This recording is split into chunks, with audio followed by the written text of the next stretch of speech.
For hundreds of years, Nepal was a land of amazing mountains and a land of deep unfairness. Most people lived in extreme poverty. Dalits and Janajatis ignored and voiceless. It was a kingdom ruled by the Shah family, a Hindu monarchy many revered. Land belonged to a few rich families, while tenant farmers worked land they would never own. That anger found a voice in the Communist Party of Nepal, Maoist. They drew inspiration from Mao Zedong's revolutionary thought.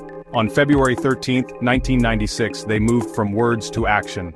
They attacked police posts in Rolpa, Rukum, and Sindhuli, symbolic strikes at weak points of state power.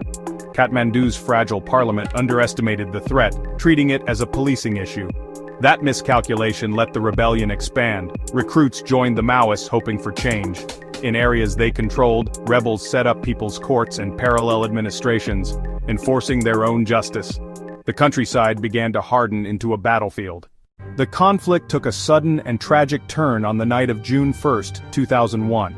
Crown Prince Dipendra was named in the shocking Narayanhiti shootings.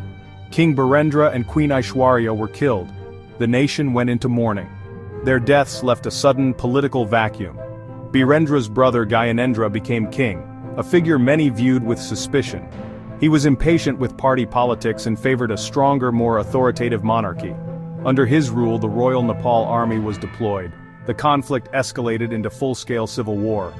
Major clashes multiplied. Atrocities were reported on both sides. The human cost was enormous. Thousands killed, many disappeared, and children recruited as fighters. Hundreds of thousands were forced from their homes, becoming internally displaced. By the mid-2000s, the Maoists controlled large rural areas, running parallel governments and collecting taxes. Government control shrank to Kathmandu and a few towns. Believing only he could restore order, King Gyanendra took full power on February 1, 2005. He declared emergency, arrested politicians and journalists, and suspended parliament.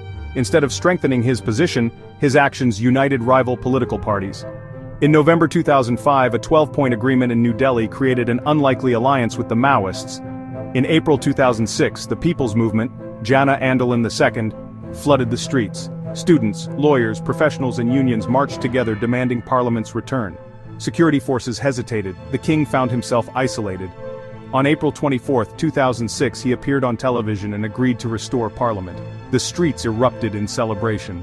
The 19-day movement had broken the king's power. The fall of absolute monarchy marked the beginning of the end for 240 years of Shah family rule.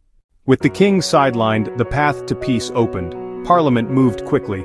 Ceasefires and negotiations led to the Comprehensive Peace Accord in November 2006. Maoist fighters were held in cantonments.